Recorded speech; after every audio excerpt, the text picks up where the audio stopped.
Hello students, I welcome to you all in this session. So today we are going to discuss class 11 poem The Tale of the Melon City by Vikram Seth. So before we start this poem, once से allowed English दुनिया में आए हैं तो कुछ सीख के जाना है बाहरी दुनिया में अगर आपको सफलता पाना है. So let's start this poem and discuss. So melon, as you know, is a fruit that we called in Hindi खरबूजा.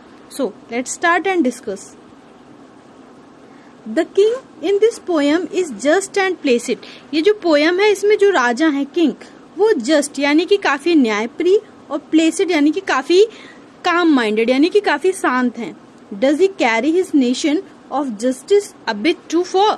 क्या इस तरह से वो अपने कंट्री को आगे लंबे समय तक चला पाते हैं? So चलिए देखते हैं और पढ़ते हैं. देखिए एक बात और बता देना चाहते हैं आपको. जो पोयम है ये एक बैलेड है ना. बैलेड मतलब एक ऐसी पोयम जिसके माध्यम से कोई स्टोरी नरेट की जा रही हो तो उसको हम कहते हैं बैलेड. तो ये एक बैलेड है. So let's start. In the city of which I sang there was a just and placid king.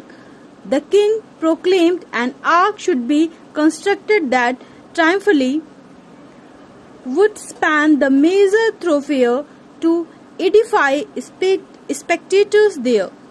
तो ये जो जिस जगह की ये स्टोरी बताई जा रही है जहाँ की ये पोयम है जिस प्लेस की बताई जा रही है तो वहाँ पे एक बहुत ही जस्ट और प्लेसिड राजा रहा करते थे.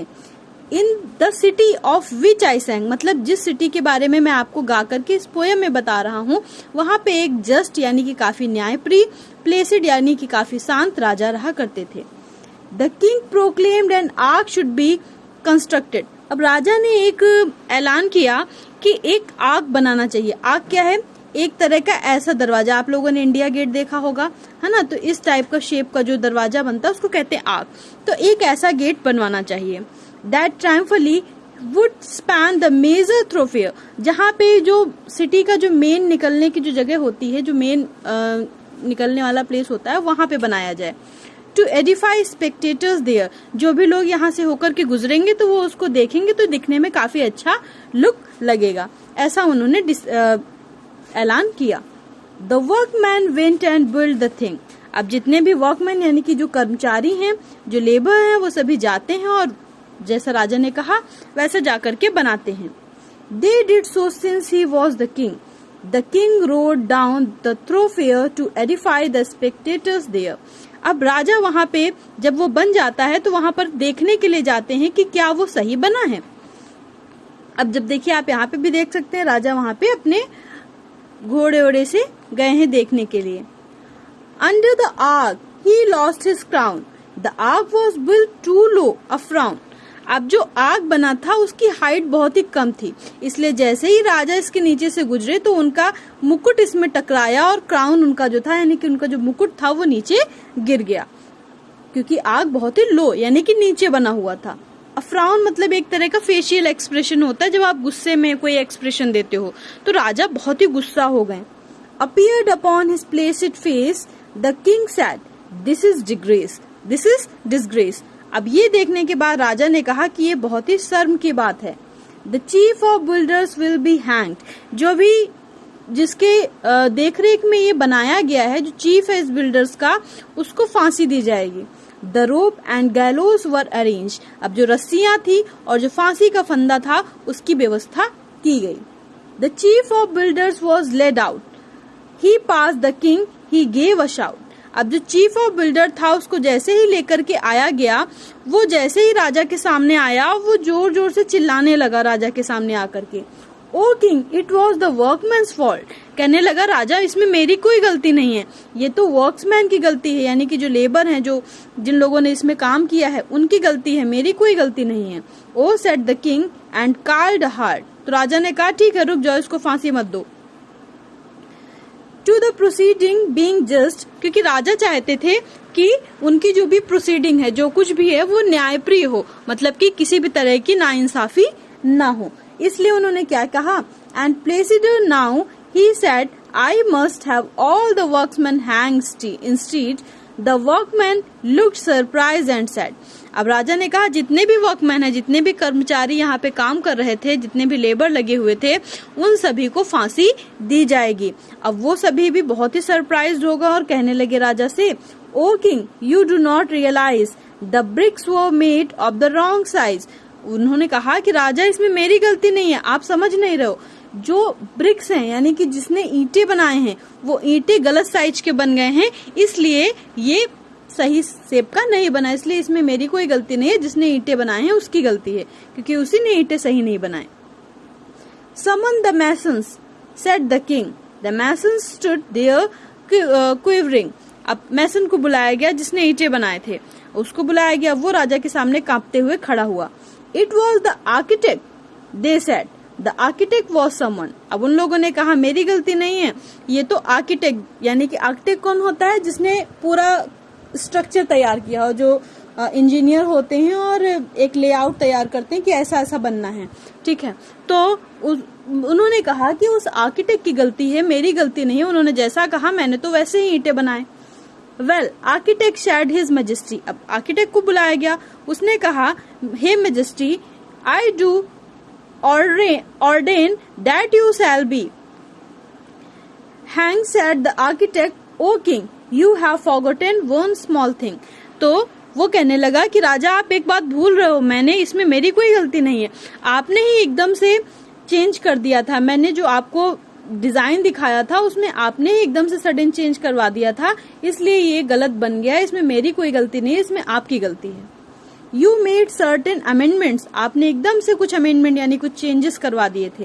The plan when I showed them to you. जब मैंने आपको वो प्लान दिखाया था। The king heard this. The king was sorry. अब जैसे ही राजा ने इसको सुना, राजा एकदम गुस्से से लाल हो गए। In fact, he nearly lost his head. इतने गुस्सा में आ गए कि उन्होंने अपना एक तरह से समझ लो कि दिमाग उनका आउट ऑफ कंट्रोल हो गया। But being a just and placid king, क्योंकि वो एक जस्ट न्यायप्रिय और प्लेसिड यानी शांत राजा थे, he said this is a tricky thing. कहने लगे कि अब तो बहुत ही प्रॉब्लम आ रही है, अब तो दिमाग काम नहीं कर रहा है कि क्या करना चाहिए, क्योंकि सब कुछ घूम फिर के राजा के ऊपर ही आ गया। I need some counsel, bring to me the wisest man in this country.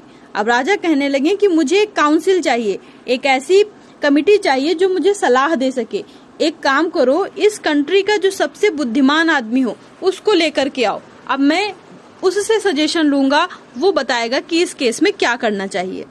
The wisest man was found and brought. अब जो सबसे बुद्धिमान आदमी था उसको पकड़ा गया और लाया गया।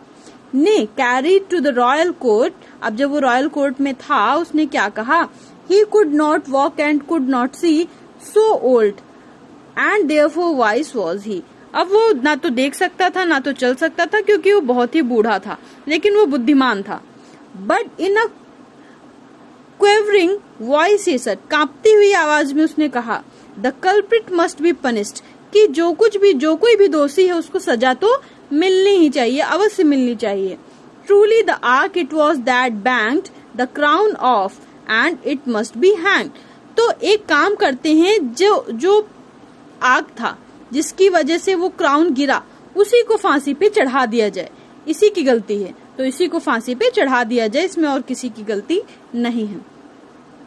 To the scaffold the arch was laid. अब आग को लेकर के जाया गया फांसी पे चढ़ाने के लिए। When suddenly a councillor said, तभी एक काउंसिलर ने कहा, how can we hang so shamefully, what does your head your majesty. तभी उसमें से एक आदमी ने क्या कहा कि कितनी शर्मनाक बात है, जिस आग ने आपके हेड को टच किया है ना, जिसने आपके क्राउन को और आपके हेड को टच किया, उसको हम फांसी पे कैसे चढ़ा सकते हैं। उसने तो बहुत ही अच्छा काम किया है, इसलिए उसको हम फांसी पे नहीं चढ़ा सकते। True must the king. राजा कहने लगे हाँ ये तो बात सही है। अब राजा भी कंफ्यूज हैं। By now the crowd restless was muttering aloud. अब जो भीड़ इकट्ठा थी फांसी की सजा देखने के लिए, वो बहुत ही उत्साहित हो रही थी फांसी देखने के लिए, और वो रेस्टलेस हो रही थी, मतलब कि वो कह रही थी किसी ना किसी को फांसी पे चढ़ाओ, क्योंकि उनको देखना था। The king perceived their mood and trembled and said to all who were assembled। अब राजा गुस्से से जितने भी लोग वहां पे इकट्ठा थे उन सब से कहने लगे, लेट अस पोस्टपोन कंसिडरेशन, कि चलो इस कंसिडरेशन को, इस पर फिर से कभी विचार करेंगे, इसको कुछ समय के लिए पोस्टपोन कर देते हैं। और final point like guild the nation want a hanging, लेकिन जो वहां के लोग थे वो चाहते थे कि किसी को फांसी पे चढ़ाया जाए। हैंग्ड मस्ट बी समवन, किसी न किसी को तो अवश्य फांसी पर चढ़ाया जाए। दैट इमीडिएटली, और तुरंत ही फांसी पर चढ़ाया जाए। The noose was set up somewhat high, each man was measured by and by. अब फांसी का जो फंदा था उसकी जो ऊंचाई थी, उस एक सर्टेन ऊंचाई पर उसको टांगा गया फंदे को। अब सभी लोगों को मेजर किया जाता है कि किसकी हाइट इस फंदे के बराबर है, जिसकी ऊंचाई इस फंदे के बराबर है उसी को फांसी पर चढ़ा दिया जाएगा। तो सिटी के जितने भी लोग थे एक एक करके सबको यहाँ पर ले जाकर के उनका मेजरमेंट लिया जा रहा था। But only one man was so tall, केवल एक ही आदमी उस कंट्री में इतना लंबा था। He fitted one man, that was all, सिर्फ वही आदमी इस फंदे तक पहुंच रहा था। और वो कौन था? ही वॉज द किंग, वो खुद ही राजा थे जिनकी हाइट इस फंदे के बराबर थी। His majesty was therefore hanged by royal decree, इसीलिए राजा को ही फांसी पर चढ़ना पड़ा। Thanks goodness we found someone, said the ministers, for if instead. Minister कहने लगे चलो अच्छा है, भगवान की दया से हमको कोई ऐसा मिल गया जिसको हमने फांसी की सजा दे दी finally. We had not, the unruly town might well have turned against the crown, हम लोग क्राउन के खिलाफ नहीं गए। Long live the king, the minister said, minister कहने लगे राजा अमर रहें। Long live the king is dead, राजा अमर रहें, राजा मर चुके हैं। अब देखिए यहाँ पे एक आयरनी क्रिएट की गई है, मतलब कि कहा कुछ और जा रहा है, मतलब कुछ और निकल रहा है। कहा क्या जा रहा है कि राजा अमर रहे, लेकिन एक्चुअल में तो राजा मर चुके हैं। They pondered the dilemma, then, being practical minded man, sent out the heralds to proclaim in his former majesty's name. अब प्रॉब्लम ये थी कि यहाँ पे अब राजा तो फांसी चढ़ गई, लेकिन अब राजा की जगह कौन ऐसा आएगा जो यहाँ पे फिर से राजा बन करके इस पे शासन करेगा। तो लोगों ने क्या डिसाइड किया? The next to pass the city gate, अगला आदमी जो सिटी के गेट के बाहर से गुजरेगा, will choose the ruler of our state, वही चूज करेगा कि हमारे स्टेट का रूलर कौन होगा। एज इज अवर कस्टम, ऐसा ही हमारे यहाँ का कस्टम है। This will be enforced with due ceremony. A man passed by the city gate, तभी वहां से एक आदमी गुजरा। एन इडियट, जो आदमी गुजरा वो कैसा था? वो इडियट था, मूर्ख था। द गार्ड क्राइड वेट, लेकिन गार्ड ने उसको रोक लिया, कहने लगे कि रुक जाओ, तुम ही डिसाइड करोगे कि हमारे यहाँ का राजा कौन बनेगा। अब एक मूर्ख आदमी से डिसाइड करवा रहे हैं कि हमारे यहाँ का राजा कौन बनेगा। Who is to be the king? Decide, कहने लगे डिसाइड करो कि कौन राजा बनेगा। A melon, the idiot replied, उस इडियट ने क्या कहा कि मेलन राजा बनेगा। मेलन क्या? एक फ्रूट, खरबूजा जो आप लोग खाते हैं, समर में इस समय बहुत आ रहे हैं, तो एक मेलन जो है वो यहाँ का राजा बनेगा।